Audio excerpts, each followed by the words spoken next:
Abra sua Bíblia em Hebreus, capítulo 6, dos versículos 9 a 12. Enquanto você localiza o texto, eu quero fazer uma breve recapitulação. Nesse mês, enfatizamos Cristo como nossa redenção.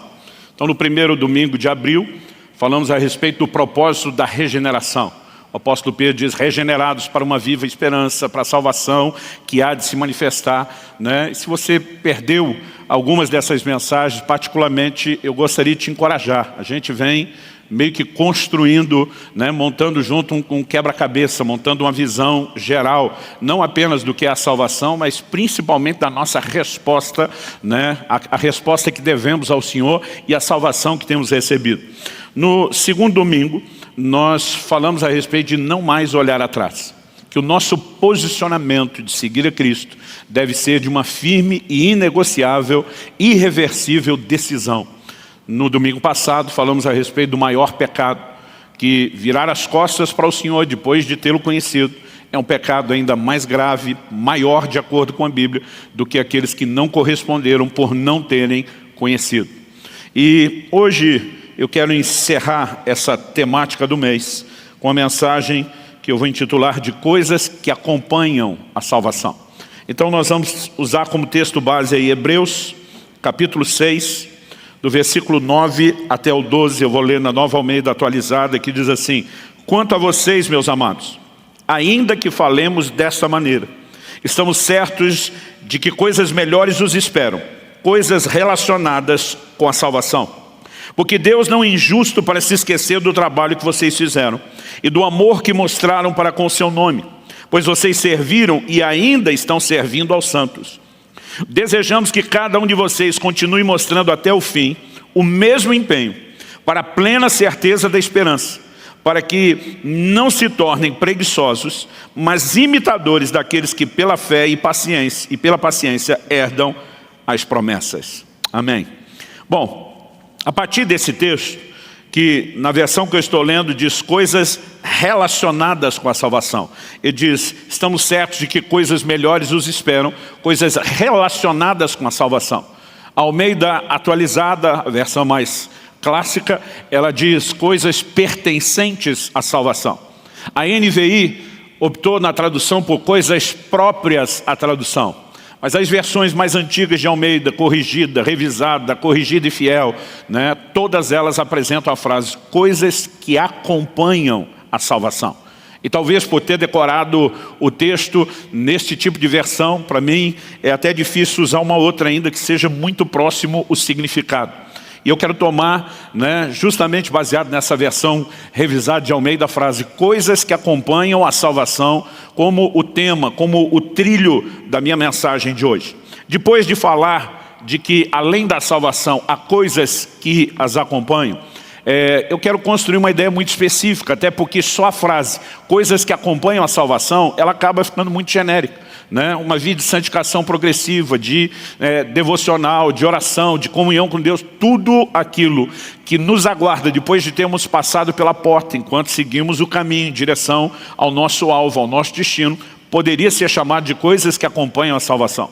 Mas o autor, ao construir aqui a ideia e o raciocínio nessa carta aos Hebreus, ele começa o versículo 10 dizendo assim, porque Deus não é injusto para se esquecer do trabalho que vocês fizeram, do amor que mostraram para com o seu nome, pois vocês serviram e ainda estão servindo aos santos. A primeira palavrinha, porque, é uma palavra de ligação entre a afirmação que foi feita antes e a declaração que vem depois. Obviamente, né, uma conexão foi criada e ele está dizendo de coisas que acompanham a salvação e ele foca tanto o trabalho como o serviço.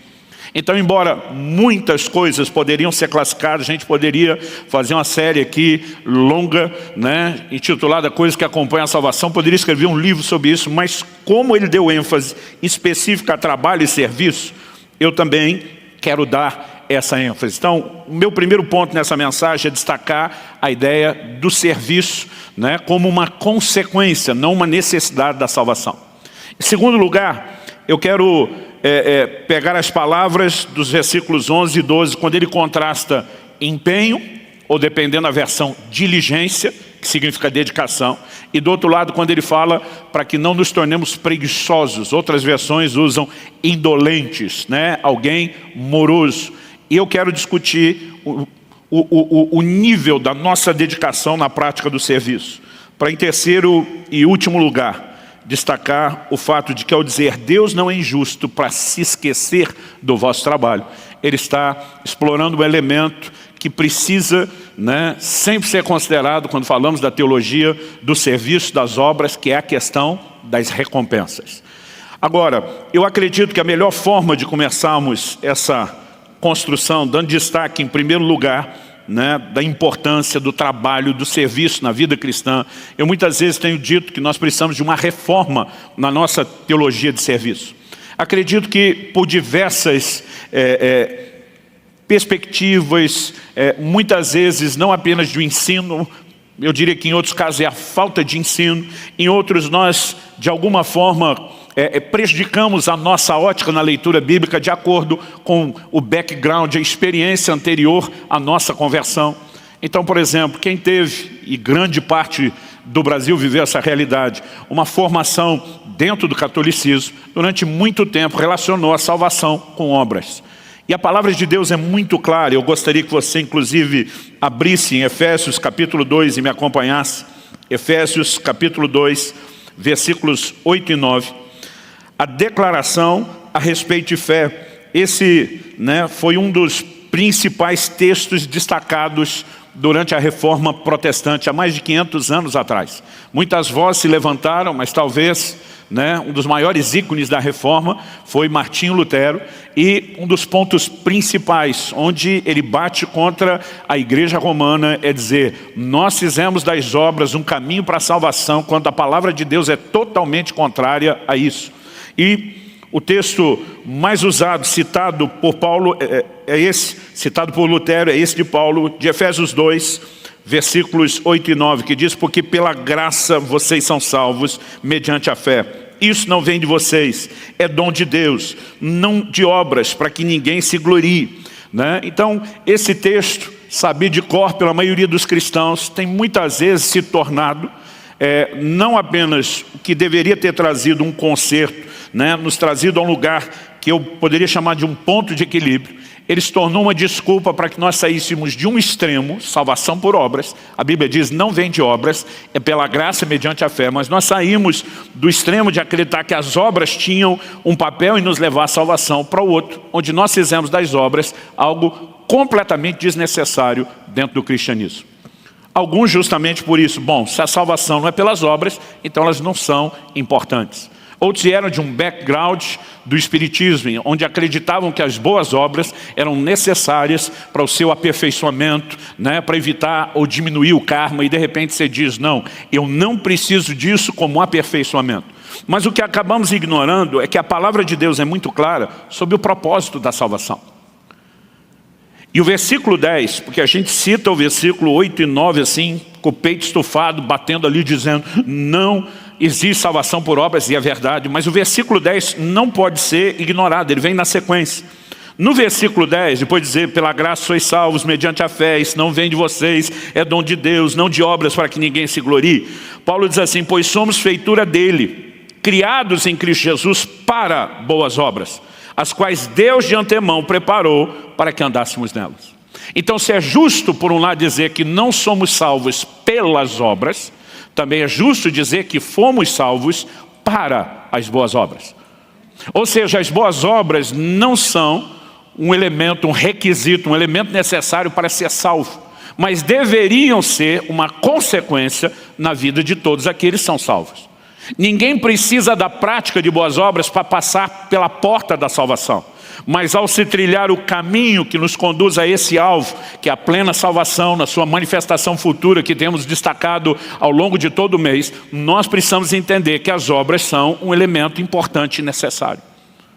Então, ao considerarmos isso, acredito que o ponto de partida da reflexão é que Deus preparou de antemão, não apenas antes da minha e da sua conversão, antes da nossa existência. Deus tinha um plano e um projeto para que nós praticássemos as boas obras. E Ele não apenas está dizendo isso, Mas ele mostra, obviamente, que o propósito da salvação não é apenas aquele dia final, onde ela terá sido completamente consumada e que nós usufruiremos, né, da plena comunhão com Deus, mas que ao longo desse trajeto, até que cheguemos lá, nós possamos ter uma vida cristã pavimentada por boas obras. As boas obras, elas também, assim como coisas que acompanham a salvação, têm um significado e uma aplicação muito ampla. E eu quero concentrar de maneira muito específica a questão que é destacada aqui nesse texto de Hebreus, quando ele fala não só do trabalho que eles fizeram, mas de terem servido e ainda estarem servindo aos santos. Então hoje, dentro desse contexto, eu quero dar uma atenção, uma ênfase especial à questão do serviço cristão. Embora, repito, obras não se limitem a isso. A maioria de nós, quando ouve a expressão boas obras, nós acabamos pensando quase que única e exclusivamente em caridade. Isso também precisa ser parte da nossa prática cristã e talvez mereça, né, uma ministração específica num outro momento. Mas hoje eu quero dar destaque a essa questão do serviço, né? Não apenas como se fosse um item opcional na vida cristã, mas nós precisamos entender que é o propósito.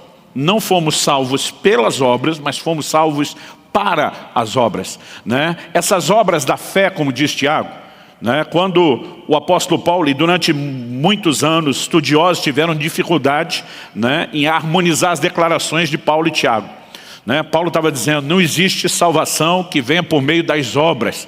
E Tiago dizia, me mostra a sua fé sem obras, que eu pelas minhas obras te mostro a minha fé. E muitos diziam, eles estão se contradizendo. Não. Um está falando sobre salvação, o outro está falando sobre vida cristã. Um fala que as obras não são necessárias para se passar pela porta. O outro mostra que elas são importantes no caminho, o que Paulo no versículo 10 também diz.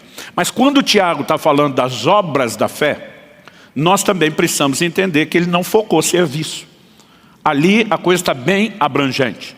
Então, ao citar Abraão, ao citar Raabe, no capítulo 2, Tiago, ele não está falando necessariamente do serviço, a ênfase que eu vou dar aqui, mas está falando de pessoas que, de acordo com a fé que tinham, o seu comportamento foi coerente com essa fé. É por isso que muitas vezes me aborreço de pessoas falando dessa passagem pela porta, né, que ela não envolve nenhum tipo de obra, é simplesmente fé na graça. Elas começam a pegar uma vida cristã baseada numa fé que não se evidencia por nenhum tipo de obra. A obediência, por exemplo, é uma obra da fé. Como a confissão. Romanos 10 diz, se no teu coração creres e com a boca confessares, a fé que está ali internalizada no coração precisa ser externalizada por meio da confissão. Da mesma forma, a fé do coração, né, precisa ser externada através de um comportamento, de atitudes. Então o Senhor Jesus nos ensinou não apenas a reconhecer a obra de salvação que Ele proporciona, mas o senhorio que Ele quer assumir sobre a nossa vida. Como que eu creio que Jesus é Senhor, mas não o obedeço? Então essa obediência é uma expressão de fé. Mas, estabelecido esse panorama geral, vou voltar na questão do serviço, e eu quero destacar isso como parte do propósito. Em Filipenses, no capítulo 3, no versículo 12, o apóstolo Paulo faz uma declaração que tem se tornado aqui o nosso mote na comunidade Alcance, alcançados para alcançar. Aliás, foi daí, inclusive, que saiu o nome da igreja. Ele diz, Filipenses 3,12, não que eu já tenha recebido isso, ou já tenha obtido a perfeição, mas prossigo para conquistar aquilo para o que também fui conquistado por Cristo Jesus. Essa palavra aqui, nessa versão que estou lendo traduzido, conquistar, em várias versões foi traduzida como alcançar. O significado dela é muito abrangente. Essa palavra no original grego é katalambano, e de acordo com os estudiosos significa obter, tornar próprio, dominar ao ponto de incorporar como seu, alcançar, tomar para si mesmo, apropriar-se, apoderar-se de, tomar posse de, capturar. Tudo isso indica uma responsabilidade que é nossa e não de Deus.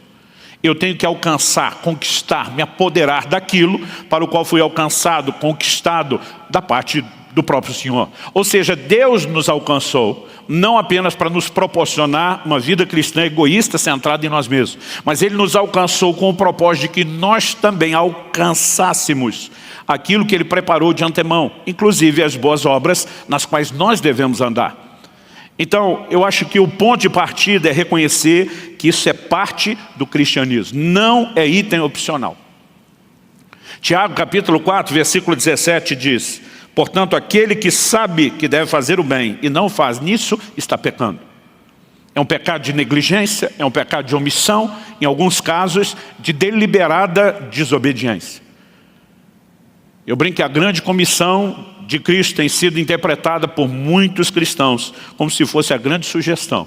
Quase como fosse um hashtag fica a dica, se você puder me ajudar, né, propagar o evangelho bem, se não, eu vou entender sua vida corrida e o fato de você ter propósitos mais importantes do que o meu reino, que deveria estar em primeiro lugar. E nós criamos desculpas para não viver aquilo que é essencial como consequência, repito, não como requisito para a salvação. E a partir desse texto, para mim é muito evidente que para nós que temos recebido a salvação em Cristo Jesus, as boas obras, né, especificamente dentro delas, o serviço cristão. Aqui ele não fala nem só de se pregar o evangelho, aquele que precisa de salvação. É lógico que essas pessoas, depois de ganho, precisam de acompanhamento, precisam de discipulado. O serviço cristão diz respeito a toda a extensão de cuidado, né, de ajuda para que possa haver crescimento espiritual. Isso não é algo que apenas alguns poucos líderes deveriam fazer por outras pessoas. A Bíblia fala, né, essa classificação de serviço entra nas mutualidades, naquilo que nós devemos fazer uns aos outros. Orai uns pelos outros. Se você lê o Novo Testamento destacando só esses mandamentos recíprocos uns aos outros, é impressionante. Sujeitai-vos uns aos outros, orai uns pelos outros, suportai-vos uns aos outros. Então, o autor de Hebreus diz que nós não podemos deixar de congregar, mas devemos nos estimular uns aos outros, ao amor e às boas obras. O mesmo livro de Hebreus fala anteriormente que nós devemos admoestar-nos uns aos outros durante o tempo que se chama hoje, para que ninguém se endureça pelo engano do pecado. Em todas essas aplicações nós vemos gente se dispondo ao serviço, apoiar e ajudar os seus irmãos a crescerem espiritualmente. O cristianismo não é uma carreira solo a ser vivida, é eu e Deus e mais ninguém. Você tem responsabilidades, né, individuais perante Deus. A salvação é individual na maneira de se abraçá-la, mas na forma de se vivê-la, de se praticá-la, ela não é um elemento meramente que possa ser classificado como individual, mas é uma prática coletiva, é uma prática social. A segunda coisa que eu vejo nesse texto ser destacada, além da importância, né, desse peso da salvação, ser transbordada ao longo do caminho por meio das obras, nós estamos de olho em algo que ainda não se cumpriu plenamente. Paulo escreve em Romanos 8, diz: na esperança fomos salvos. Né? A salvação ela pode ser conjugada no tempo passado, fomos salvos, no tempo presente, mas também no tempo futuro, porque a gente lê isso na Bíblia, seremos salvos. Enquanto, como diz 1 de Pedro 1,9, nós estamos aguardando o objetivo final da nossa fé, a salvação da nossa alma, nós devemos seguir por esse caminho em direção ao alvo, transbordando boas obras. Segundo lugar, segunda coisa que eu vejo nesse texto, dentro dessa ideia do serviço e das coisas que são relacionadas com a salvação, que acompanham a salvação, é o destaque que ele dá nos versículos 11 e 12.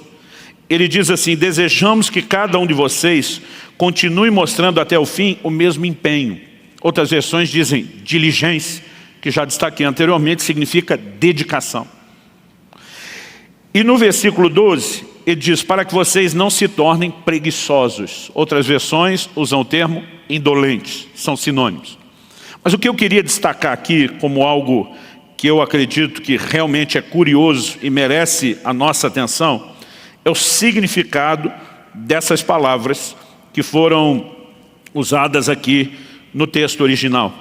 A palavra que foi aqui traduzida como empenho ou diligência, dependendo da tradução, ela no original grego, a palavra spode, significa afobação, com pressa. Ela, embora também seja traduzida como diligência, ela tem a idade de ansiedade em executar, promover ou empenhar-se por algo. Essa ideia de afobação e de pressa, né? Não uma ansiedade qualquer, mas uma ansiedade em executar, revela o entendimento da importância, a prontidão de resposta e o nível de entrega nessa resposta.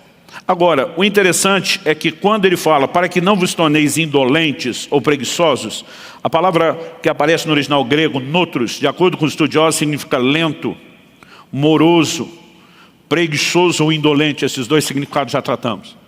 Não é curioso que quando a Bíblia fala de diligência, ela fala de pressa. Mas quando fala de indolência, ela fala de lentidão. Nós muitas vezes ainda usamos essas figuras de linguagem, mesmo hoje. Fulano é devagar, quase parando. Beltrano é um marcha lenta, né? A gente está falando de uma resposta e de uma dedicação baixa. Agora, eu queria pegar essas duas palavras. Aqui fala de diligência, envolvendo pressa, alguém acelerado. Aqui fala de indolência, falando de alguém que é lento.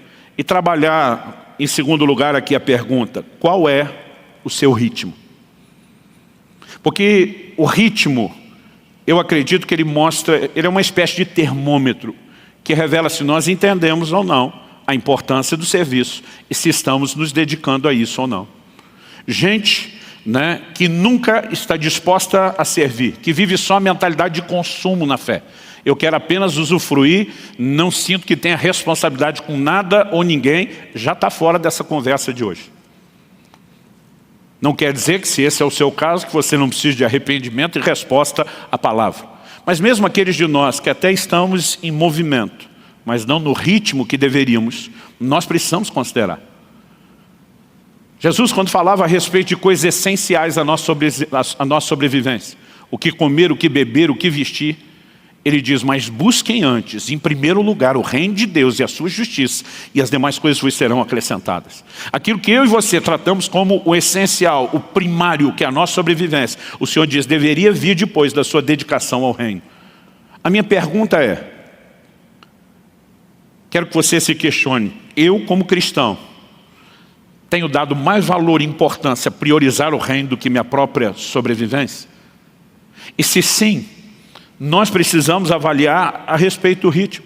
Não, meu serviço é ocasional. Uma vez por mês, uma vez por ano, de tempos em tempos, só se bater uma inspiração muito forte, né? São coisas que nós precisamos questionar. Nós precisamos avaliar a nossa vida. Muitas vezes existem desculpas sendo dadas e elas precisam ser derrubadas. Não, pastor, eu não tenho capacitação. É certo que existem algumas áreas que nós precisamos de dons e talentos específicos. Eu dou graças a Deus, o pastor Marciano desistiu de tentar ser líder de louvor ou tecladista. Coisa que, para quem não sabe, ele já tentou anteriormente. E para o nosso próprio bem, isso não aconteceu mais, né? Mas, apesar de ter a liberdade de brincar, falando em termos musicais, minha situação é pior que ele. Gente, se eu cantar aqui, o culto acaba. Vocês não conseguem ficar. Eu não sei se o Espírito Santo não sai junto do ambiente. Bom, brincadeiras à parte, alguns de nós em áreas específicas, obviamente não podemos servir sem um talento nato dado por Deus ou uma habilidade sobrenatural. Mas há outras áreas onde todos nós podemos servir. Evangelizar não é responsabilidade de um evangelista. Assim como ensinar não é só responsabilidade do mestre e pastorear não é só do pastor. Esses são dons que equipam o corpo de Cristo para realizar todas essas funções, porque elas são necessárias a todo o corpo de Cristo. Então falar de Jesus, ajudar a cuidar de alguém que foi salvo, né? Exercer as mutualidades da vida cristã o tempo todo, não vivendo sozinho, isolado, mas praticando uns aos outros, são coisas que todos podemos fazer. Talvez haja algumas outras áreas que Deus te deu algo singular que não deu a outro irmão. Um dos dons do Espírito Santo, né, que opera na sua vida e na vida do seu irmão é um outro dom. Então a questão não é nos comparar, mas existem aspectos, e eu quero dar ênfase principalmente a isso, daquilo que todos nós podemos fazer, que a gente não pode viver dando desculpa. Outro dia alguém falou, não pastor, eu não tenho capacitação. Eu falei, olha, eu não quero te dizer que a capacitação não é importante. Quando você olha Jesus treinando os seus discípulos durante 3 anos e meio de uma forma muito prática, é óbvio que é importante. Quando você olha o apóstolo Paulo, por exemplo, quando para em Éfeso e gasta ali pelo menos 2 anos treinando um grupo de discípulos que evangelizaria toda a Ásia, é evidente que a capacitação é importante. Embora alguns não buscam nem o mínimo da capacitação e depois querem usar a desculpa de que não tem capacitação. Em 1 de Pedro 3,15 a Bíblia diz que nós devemos estar sempre prontos para saber responder a cada um acerca da razão da esperança que há em nós. E tem muita gente que ao longo de uma vida cristã não estuda o básico, o fundamental, não sabe, não consegue sobreviver a um questionamento, a um ataque em relação à sua fé. Mas muitas vezes está preso nesse nível porque foi negligente, porque nunca se matriculou na escola bíblica, porque nunca gastou tempo procurando crescer e aprender. Mas o que dizer de um novo convertido, que ainda nem teve tempo de passar por isso? Quando eu olho para a Bíblia, eu vejo que mesmo os novos convertidos, eles demonstravam, e esses textos não foram registrados à toa, né? A Bíblia diz tudo quanto foi escrito, para nosso ensino foi escrito. Por exemplo, quando Jesus ministra aquela mulher samaritana junto ao poço de Jacó, está registrado em João capítulo 4. A Bíblia diz dos versículos 28 a 30, quanto a mulher deixou seu cântaro, foi à cidade e disse ao povo, venham comigo, veja um homem que me diz tudo o que eu já fiz. Não seria ele por acaso o Cristo? Então saíram da cidade e foram até onde Jesus estava. A mulher acabou de ter um encontro com Cristo, num lugar onde ela tinha ido com um cântaro buscar água, que ficava fora da cidade. Mas depois do encontro com Jesus, a Bíblia diz que ela deixou o cântaro. A gente pode ficar especulando por que o cântaro foi deixado para trás, sendo que aquele era o propósito da ida ao poço. Em primeiro lugar, talvez a mulher, na empolgação, esqueceu o que tinha levado lá, né? Esqueceu completamente o cântaro ou a necessidade de água. Em segundo lugar, a gente poderia dizer ou concluir que mesmo não tendo esquecido, ela descobriu algo mais importante do que aquilo que ela estava fazendo. Talvez uma terceira possibilidade seria dizer, eu não esqueci, mas vou fazer primeiro o que é mais importante, buscar esse povo para que eles descubram o mesmo Jesus que eu descobri, e quando eu trouxê-los de volta, eu levo o cântaro com calma, sem a pressa de compartilhar Jesus que eu tenho agora. E esse povo vem, depois que eles vieram a Cristo, mais à frente no relato de João, eles vão dizer para a mulher, agora não é mais por causa do que você disse. Ouvindo ele, a nossa fé foi baseada naquilo que ele disse e não só no que você nos compartilhou. Mas ainda que a fé desse povo tenha crescido, o ponto principal foi que ela os levou a Jesus.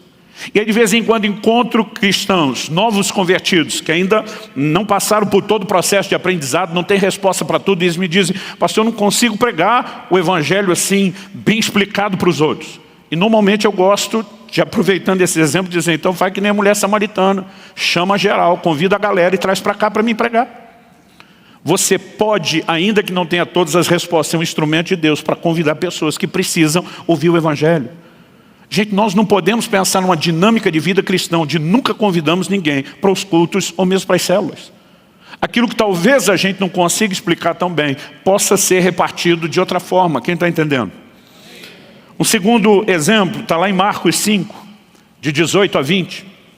Quando aquele endemoniado, ou agora ex-endemoniado gadareno, aliás, pensa num cara, irmão, que de fato, se tivesse uma espécie de Guinness Book para as coisas espirituais, talvez entraria como um dos piores endemoniados da história.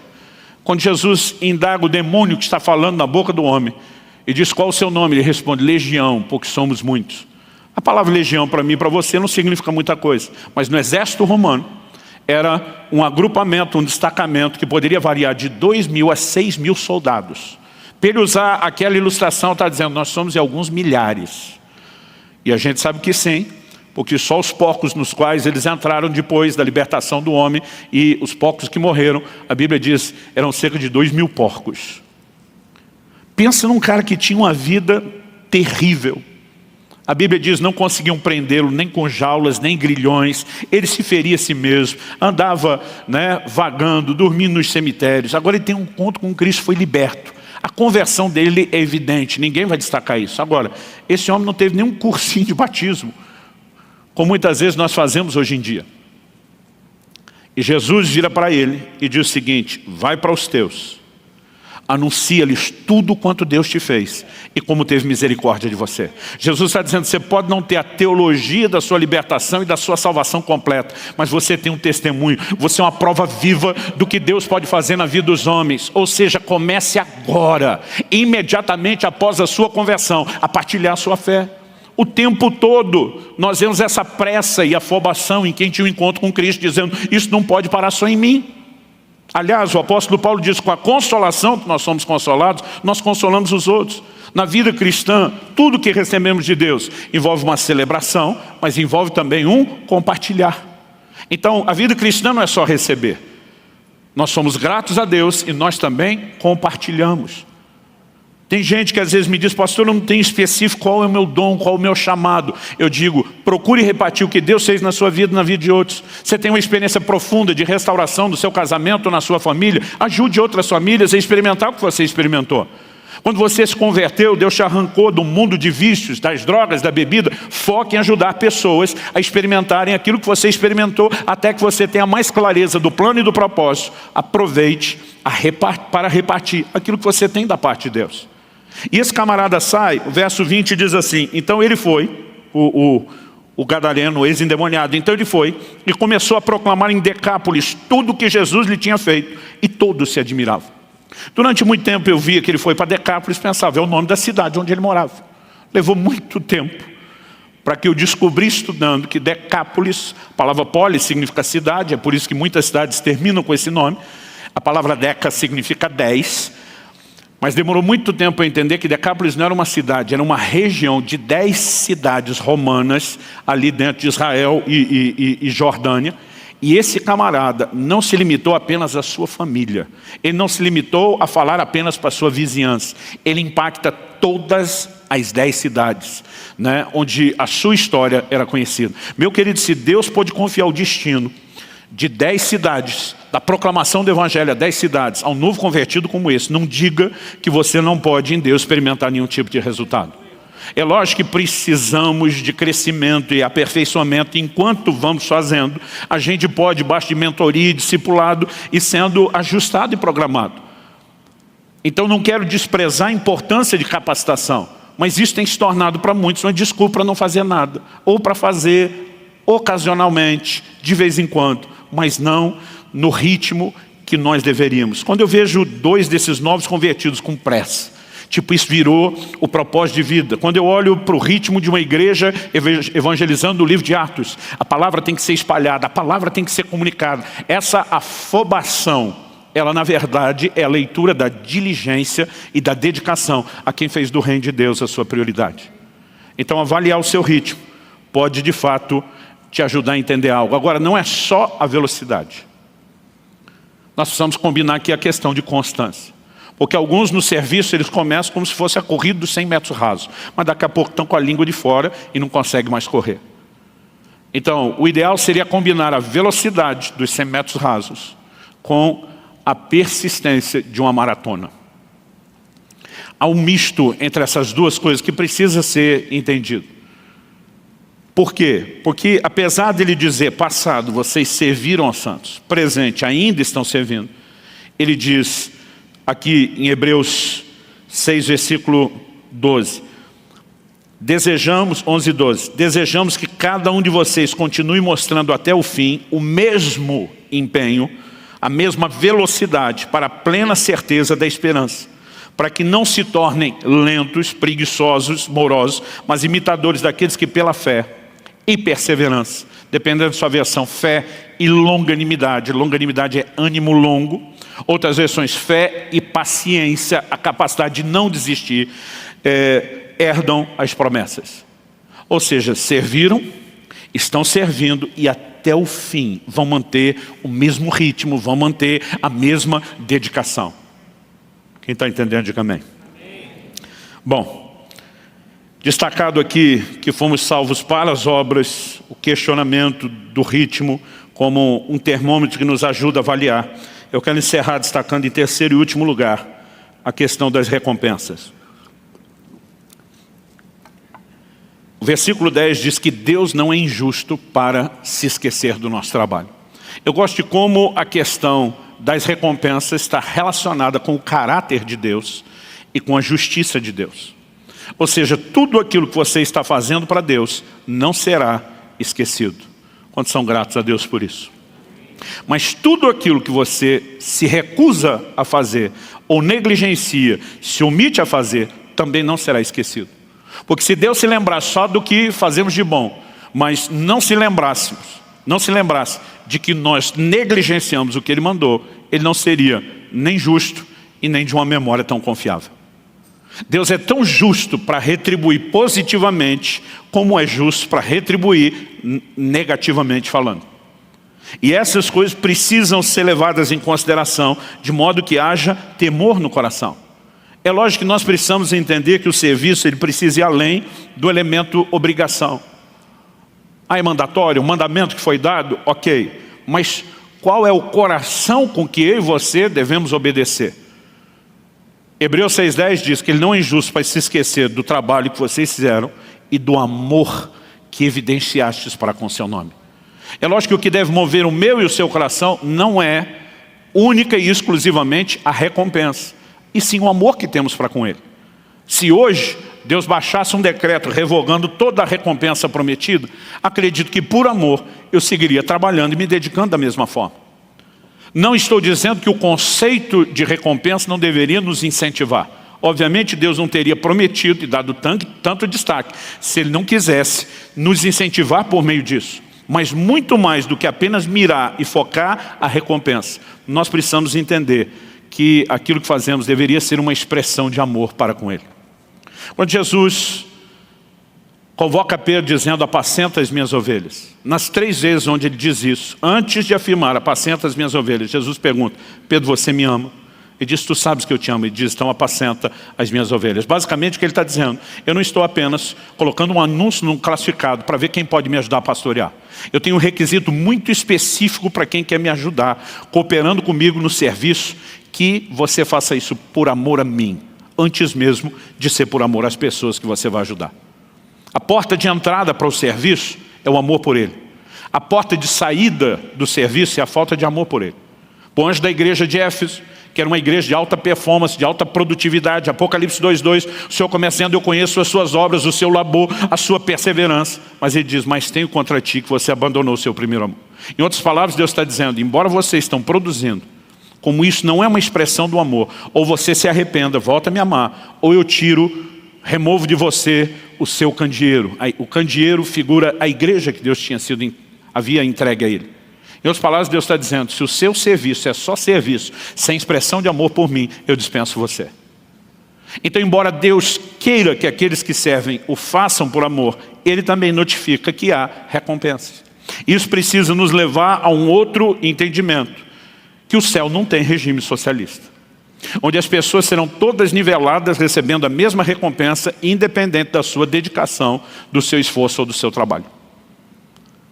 Aliás, eu gostaria de destacar alguns pontos dentro dessa visão bíblica de que cada um terá um galardão, uma recompensa que é de acordo com as suas obras. Em 2 Coríntios 5,10, a Bíblia fala sobre o tribunal de Cristo. Paulo diz, é necessário, outras versões dizem, importa que todos nós compareçamos diante do tribunal de Cristo, para que cada um receba segundo o bem ou o mal que tiver feito por meio do corpo. Tem o aspecto positivo e o negativo, o bem e o mal. Todos seremos julgados pelas nossas obras. É lógico que é uma distinção, já que estamos falando de coisas que acompanham a salvação. O galardão é um acréscimo à salvação. Tem coisas que precisam ser levadas em consideração, que é a distinção de galardão, a recompensa dos salvos, da própria salvação. O galardão é recompensa de trabalho, portanto não tem nada a ver com a salvação, uma recompensa para os salvos. E há momentos onde até quem não trabalhou como deveria, não vai necessariamente comprometer sua salvação, mas vai comprometer a recompensa que poderia desfrutar, mesmo sendo eternamente salvo. Então em 1 Coríntios capítulo 3, dos versículos 10 a 15, o apóstolo Paulo diz assim, segundo a graça de Deus que me foi dada, lancei o fundamento como sábio construtor e outro edifica sobre ele. No versículo 8, antes do que nós estamos lendo, ele deixa claro que ninguém pode lançar outro fundamento, né? Perdão, acho que ele vai falar isso no 11 ou 12, além do qual está posto que é Cristo Jesus. Então Paulo está dizendo, um fundamento foi colocado, deixa eu ver o texto aqui, exatamente, é a sequência aqui. Depois dizer, porém cada um veja como edifica, ele está mostrando, há um único fundamento sobre o qual tudo é edificado, mas cada um tem que ver como vai construir sobre esse fundamento. O texto continua e diz, porque ninguém pode lançar outro fundamento além do qual foi posto, o qual é Jesus Cristo. E se o que alguém edifica sobre